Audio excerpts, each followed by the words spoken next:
સપનામાં પણ ન વિચારી શકીએ એવી રીતે નાની નાની ઉંમરના બાળકોને પણ હૃદય રોગના હુમલાઓ છેલ્લા 3-4 વર્ષમાં ખૂબ વધ્યા છે। ત્યારે આપણો બસ આગ્રહ એ રાખવાનો છે કે આ બધી ભયાનક બીમારીઓ તમારા દરવાજે દસ્તક ન આપે। વિક્રમ સંવત 2081 પૂરું થયું અને વિક્રમ સંવત 2082 ની શરૂઆત થઈ છે। ત્યારે તમામ પરિવારજનોને ખાસ વિનંતી કે આજના વિડીયોમાં આપણે જે કંઈ માહિતીની ચર્ચા કરવાની છે તેને વિસ્તારથી સમજીને સાંભળીને આપણા જીવનમાં આવે એવો આપણે પૂરો પ્રયત્ન કરીએ।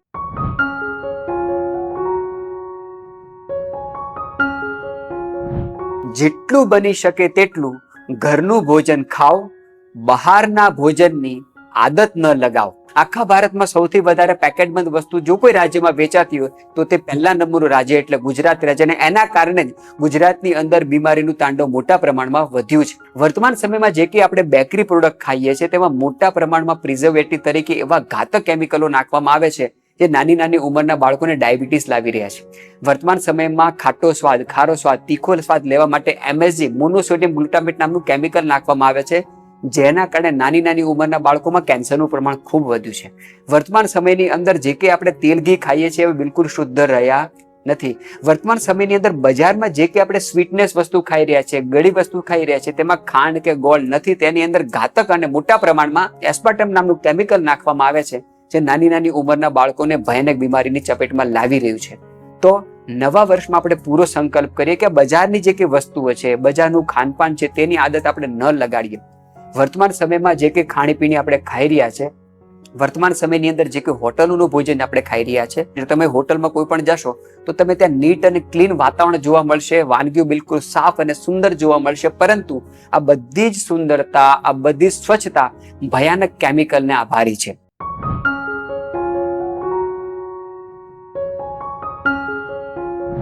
રસોડાના રાક્ષસ છે તેને જાકારો આપીએ અને નિરોગીતા આપનારી વસ્તુને આપણે આવકારીએ। આરોગ્યના ભક્ષકને જાકારો અને આરોગ્યના રક્ષકને આવકારો।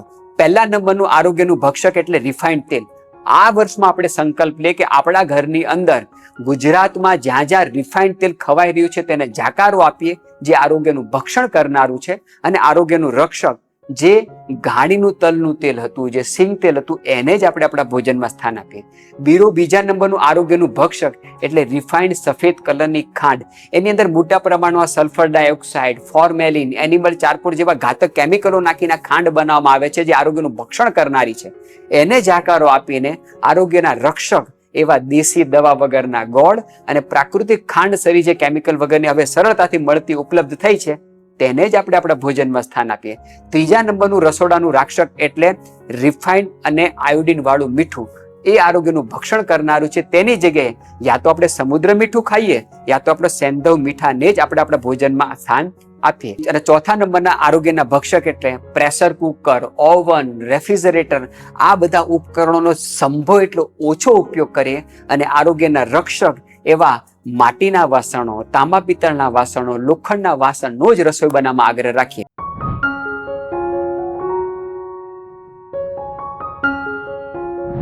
બ્રેકફાસ્ટ, લંચ કે ડિનર નહીં, શિરામણ, ભાત અને વાળું કરવાનો આગ્રહ રાખીએ। મોડી રાત્રે ભોજન કરીએ એટલે શું ડિનર થઈ જાય? સવારમાં મમરા ખાઈ લઈએ, બ્રેડ ખાઈ લઈએ, બિસ્કિટ ખાઈ લઈએ, ચાનો ખાખરો ખાઈ લઈએ એટલે ઓલું નાસ્તો થઈ જાય? નહીં। સવારમાં ન્યુટ્રિશન વાળું ભોજન, શીરા જેવું આરોગ્ય આપનારું ભોજન એટલે શિરામણ।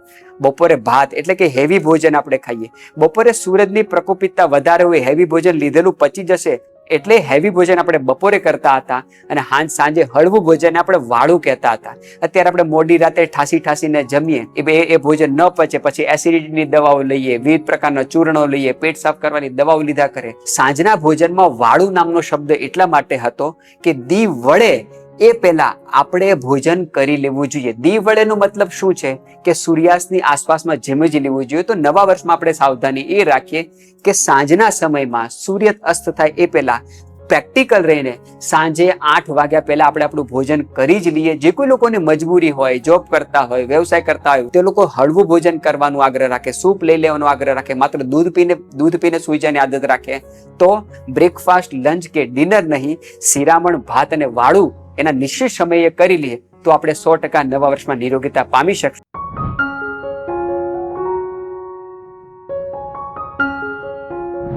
વીતેલા વર્ષમાં આપણે નાની નાની ઉંમરના બાળકોને હૃદયરોગના હુમલા આવવાના ખૂબ બનાવો જોયા. ભગવાન ન કરે કે કોઈના પણ પરિવારમાં આવો બનાવ ન બને એના માટે આપણે શું કરવાનું છે?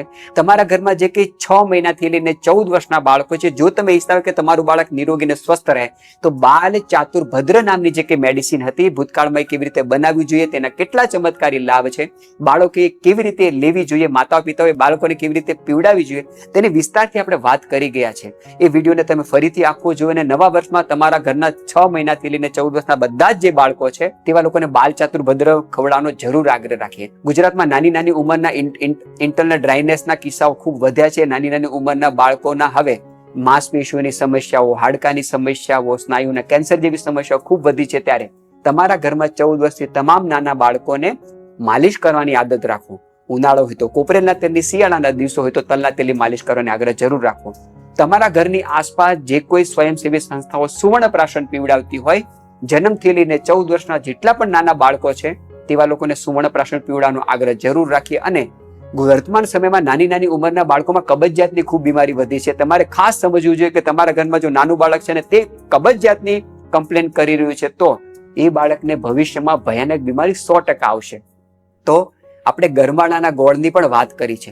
ગરમાળાનો ગોળ એ બાળકો માટે ઉત્તમ મેડિસિન છે. જે બાળકોને કબજિયાતની સમસ્યા સતાવતી હોય એવા બાળકોને અઠવાડિયામાં 1 કે 2 વખત ગરમાળાનો ગોળ રાત્રે પલાળીને સવારે મસળી અને ગાળીને પીવડાવવાનો આગ્રહ રાખશો તો તમારા ઘરની અંદર 14 વર્ષની નાના જે કંઈ બાળકો છે એ લોકો નિરોગી અને સ્વસ્થ રહેશે. તો ચોથા નંબરનું નવા વર્ષનું સૂચન જે બાળકો માટે છે એ નવા વર્ષમાં બાળકોને આપણે જરૂર પાલન થાય તેનો પૂરો આગ્રહ રાખીએ.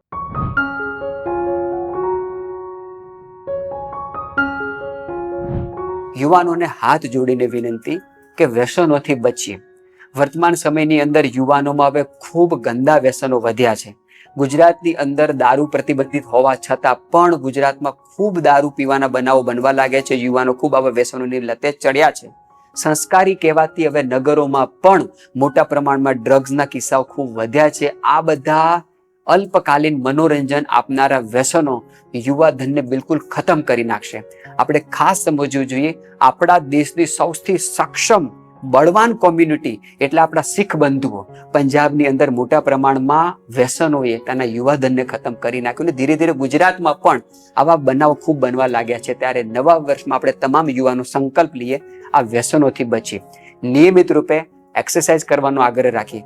જો તમે યુવાન છો અને તમારી અંદર યુશસ્વ વૃત્તિ, વાંગમયપ્રિયતા અને નમ્રતા ત્રણેય ગુણોનો સમન્વય ના હોય તો એ યુવાની કશા કામની નથી. અને ત્રણેય વસ્તુને ભ્રષ્ટ કરી રહી છે વ્યસનો. તો આ વ્યસનોથી બચીએ, એક્સરસાઇઝ કરવાનો આગ્રહ રાખીએ. તમારી ઉંમર જો 16 વર્ષથી લઈને 45 વર્ષની છે તો ખંતીલું શરીર હોવું જોઈએ, જોશીલું શરીર હોવું જોઈએ, બળવાન શરીર હોવું જોઈએ, ઉર્જા પ્રદાન કરનારું શરીર હોવું જોઈએ. અને આ તમામ વસ્તુ ત્યારે જ થઈ શકે જ્યારે આપણે વ્યસનોથી બચીએ. વર્તમાન સમયમાં જે તમે પ્રોટીનના ડબલાઓ ખાઈ રહ્યા છો, જે આપણા શરીરની અંદર હોર્મોન ઇનબેલેન્સ જેવા કિસ્સાઓ ખૂબ ઊભા કરે છે. આપણે જે કંઈ પ્રોટીન પાવડર ખાઈ રહ્યા છીએ, આપણે બોડી બનાવવા માટે, મસલ્સ બનાવવા માટે જે કંઈ ટોનિક લઈ રહ્યા છે, આ આરોગ્યનું નુકસાન કરનારા છે. લાંબા સમય બાદ એની આડઅસર આપણને ખબર પડશે. તો આયુર્વેદમાં જે સારા શ્રેષ્ઠ રસાયણોનું જે વર્ણન છે એને જ તમે લેવાનો આગ્રહ રાખો. શતાવરી છે, અશ્વગંધા છે, યષ્ટિમધુ છે, વિદારી કંદ છે, આવી શ્રેષ્ઠ ટોનિક વાળી વસ્તુઓ છે એનો સમન્વય કરીને તમે લેવાનો આગ્રહ રાખો. કઈ ખબર ન પડે તો 100 ગ્રામ અશ્વગંધા, 100 ગ્રામ શતાવરી, 100 ગ્રામ જેઠીમધ, આ ત્રણેય વસ્તુનું મિશ્રણ કરીને આનાથી અડધી ચમચી તમે પાણી કે દૂધ સાથે લેવાનો આગ્રહ રાખશો તો બજારમાં વેચાતા પ્રોટીનના ડબલા એક તરફ અને આ ત્રણ વસ્તુનો સમન્વય એક તરફ. આ 5મા નંબરનું શ્રેષ્ઠ સૂચન નવા વર્ષમાં ખાસ કરીને યુવાનો માટે એનું પાલન જરૂર કરે.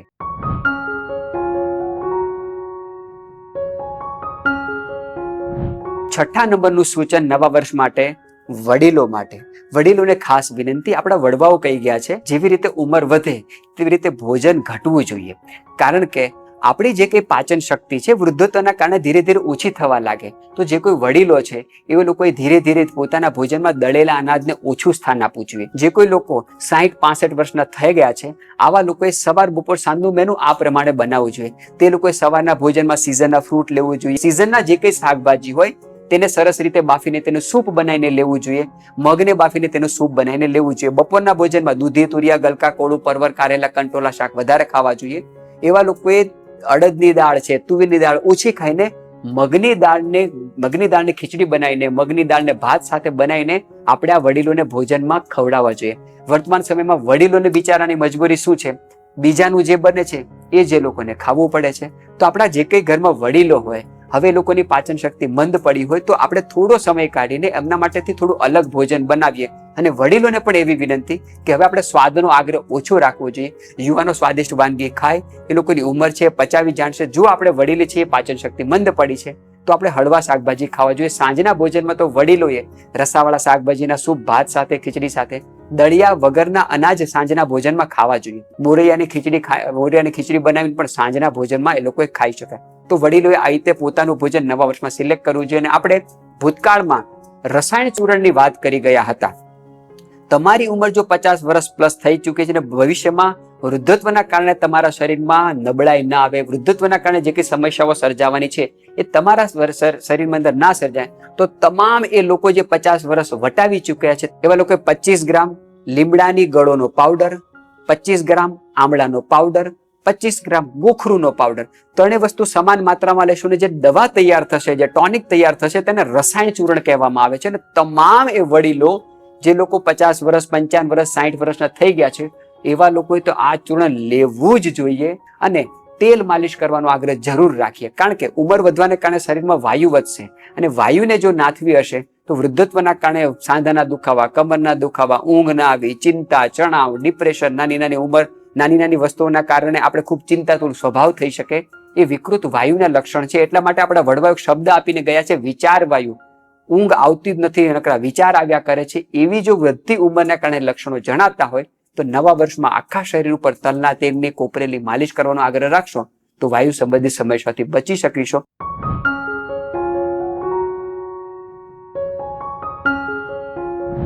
7મા નંબરનું મહત્વનું સૂચન અમર શહીદ રાજીવ દીક્ષિતજીએ સ્વદેશી ચિકિત્સા શિરડીની અંદર મહર્ષિ વાગવટના જે ભોજન પાણીના જે નિયમો કીધા હતા એ આપણે આપણા જીવનમાં લાવીએ. સવારે ઉઠતાની સાથે વાસી મોઢે થોડું પાણી પીવાનો આગ્રહ રાખીએ. જમ્યા પછી તુરંત પાણી ન પીતા, થોડા સમય બાદ, કલાક, 1.5 કલાક પછી પાણી પીએ, જેથી કરીને લીધેલું ભોજન સારી રીતે પચી શકે. ક્યારે પણ ફ્રીજનું ઠંડુ પાણી ન જ પીએ, માટલાનું ઠંડુ પાણી પીવાનો આગ્રહ રાખીએ. અને જ્યારે પણ પાણી પીએ પૂરો પ્રયત્ન કરીએ કે બેસીને પાણી પીએ. ઊભા પાણી પીવાની આદત સારી નથી. સવારે થોડું હેવી ભોજન, બપોરે થોડું હેવી ભોજન લઈ શકે, પરંતુ રાત્રિનું ભોજન હળવું ભોજન કરવાનું રાખીએ. જ્યારે પણ ભોજન લઈએ સુખાસનમાં પલાઠી વાળીને જ ભોજન કરીએ. વિવિધ પ્રકારની વિરુદ્ધ વાનગી જે છે, દૂધની સાથે આપણે ખાટી વસ્તુ ખાતા થયા, રાત્રે આપણે શાક પણ ખાઈએ, રોટલી પણ ખાઈએ, રોટલો પણ ખાઈએ, અથાણું પણ ખાઈએ, દૂધની સાથે વાનગી ખાઈએ. વિરુદ્ધ આહારનું જે કંઈ લિસ્ટ છે, જે ભોજનની શ્રેણીમાં આવે છે તે આપણે ગ્રહણ ન કરીએ, તેની ખાસ કાળજી રાખીએ. ભોજન પાણીના જો નિયમનું પાલન કરીશું તો મોટા પ્રમાણની બીમારી જે આપણે આમંત્રિત કરી રહ્યા છે એને આપણે અટકાવી શકીશું. અને એના માટે અમર શહીદ રાજીવ દીક્ષિતજીનું સ્વદેશી ચિકિત્સાનું જે આખું વ્યાખ્યાન છે, નવા વર્ષમાં આપણે એને પૂરેપૂરું સાંભળી લઈએ. અને એમાં ભોજન પાણીના નિયમોની જે વૈજ્ઞાનિક વિશ્લેષણ સાથે રાજીવભાઈ જે વાત કરી છે એ જો નવા વર્ષમાં આપણે અપનાવીશું તો આપણે આપણો પરિવાર નિરોગી રહી શકીશું. તો નવા વર્ષમાં એક સંકલ્પ લઈએ કે રાજીવભાઈએ 2007ની અંદર ચેન્નઈમાં સ્વદેશી ચિકિત્સાનું આખું જે 7-8 દિવસનો કાર્યક્રમ કર્યો હતો એ આખો સાંભળીને એમાં જણાવેલા નિયમો આપણા જીવનમાં આવે તેવો પૂરો પ્રયત્ન કરીએ. આ નવા વર્ષનો 7મો સૌથી મહત્વનો નિયમ.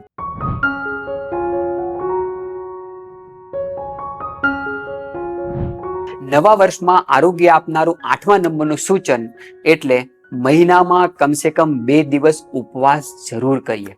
આપણે નોબેલ પારિતોષની વાત કરીએ, તમને જાણીને આશ્ચર્ય થશે કે એક એવો ટોપિક, એક એવો વિષય કે જેમાં 2 વખત કોઈને નોબેલ પારિતોષ મળ્યા હોય એ વિષય એટલે ઉપવાસ છે. ઉપવાસ ઉપર એટલા બધા સંશોધનો થયા છે, પશ્ચિમના દેશોમાં ઉપવાસ ઉપર એટલી બધી રિસર્ચ થઈ છે કે જે આપણા પૂર્વજોએ આપણે સરળતાથી આપી દીધું હતું.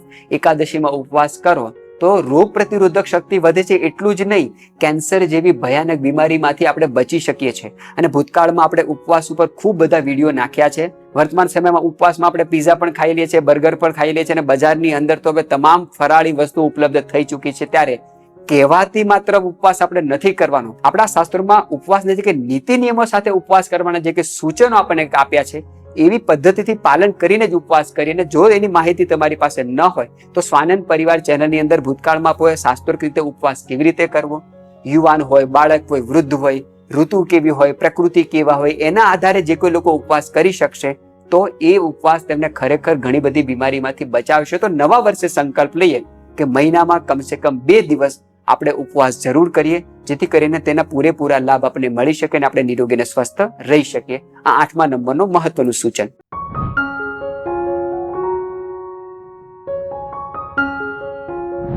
નવા વર્ષમાં નિરોગીતા આપનારું 9મું અને છેલ્લું મહત્વનું સૂચન, નાની નાની બીમારી આવે, શરદી આવે, ઉધરસ આવે, કફ આવે, તાવ આવે, તુરંત જ ઘાતક દવાઓનો લેવાનો જે આપણે હઠાગ્રહ છે એ આગ્રહ ઉપર આપણે પૂર્ણ વિરામ લગાવીએ. નવા વર્ષે આ સંકલ્પ તો આપણે જરૂર લઈએ.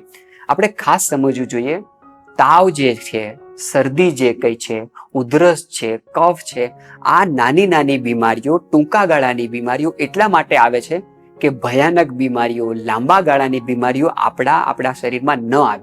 ખૂબ સરળતાથી સમજીશું. શરદી, ઉધરસ, તાવ, કફ આ કોઈને 1 દિવસ, 2 દિવસ, 3 દિવસ, 4 દિવસ, 5 વધુ અઠવાડિયું થાય.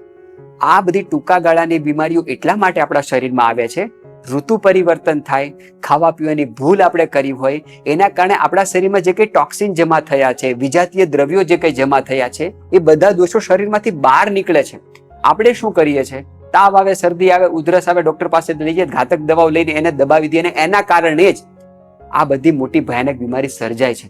ઉદાહરણ તરીકે તમને શરદી, ઉધરસ, કફ થશે ને તમે તુરંત દવા લઈને દબાવી દેશો તો જે કઈ દવા આપણા શરીરમાં ગઈ છે એ તમને સારું લગાડશે, સારું કરશે નહીં. ને વારે વારે કરો, શરદી જો દબાઈ દેશો તો ભવિષ્યની અંદર ચામડીની ભયાનક બીમારીઓ, શરદી, ઉધરસ, કફને જો દબાઈ દેશો તો ટીબી, બ્રોન્કાઇટિસ, અસ્થમા જેવી ભયાનક બીમારી 100% સર્જાશે. એસિડિટી થશે, તમે તુરંત દવા લેશો તો અલ્સર, પેટમાં ચાંદા, આંતરડામાં ચાંદા, મોઢામાં ચાંદા જેવી સમસ્યા 100% સર્જાશે. નાની બીમારીઓના જો સરળતાથી નિર્દોષ ઉપચાર નહીં કરીને ઘાતક ઉપચાર કરશો તો મોટી બીમારી માટે 100% તૈયાર રહેજો. તમારા ઘરની આસપાસ કોઈ આયુર્વેદિક ડોક્ટર હોય, કોઈ આયુર્વેદિક ચિકિત્સક હોય, કોઈ આયુર્વેદિક વૈદ હોય, એની સલાહ લઈ લઈએ. અને ભવિષ્યની અંદર આવી જો ભયાનક બીમારીમાંથી બચવું હશે તો નાની નાની બીમારીમાંથી આપણે અને આપણો પરિવાર કેવી રીતે નિરોગી રહી શકીએ એની ભૂતકાળની અંદર ઘણા બધા વિડીયો આપણે આપણા યુટ્યુબ ચેનલમાં મૂક્યા છે. ઘણા બધા આયુર્વેદના તજજ્ઞો પાસેથી આપણે માહિતી લઈએ કે નાની નાની બીમારીમાંથી આપણે પરિવાર કેવી રીતે બચી શકે. હા, ખૂબ ગંભીર બીમારી હોય, વધારે પડતો તાવ હોય તો જરૂર આપણે આધુનિક દવાઓ કે ચિકિત્સક પાસે જરૂર લઈને માહિતી લઈએ, પરંતુ કે નાની નાની બીમારી આવે એના નિર્દોષ ઉપચાર કરીએ, આડઅસર ન થાય એવા કોઈ ઉપચાર કરીએ જેથી કરીને પરિવારના તમામ સભ્યો ભયાનક મહાઘાતક બીમારીથી આપણે બચી શકીએ. તો નવા વર્ષમાં તમે નિરોગી અને સ્વસ્થ રહો, પ્રસન્ન રહો. આ ભવિષ્યમાં આવનારી બીમારીઓ આપણે અને આપણો પરિવાર તેનાથી બચી શકે તેવી શુભકામના સાથે સૌને જય હિન્દ, વંદે માતરમ.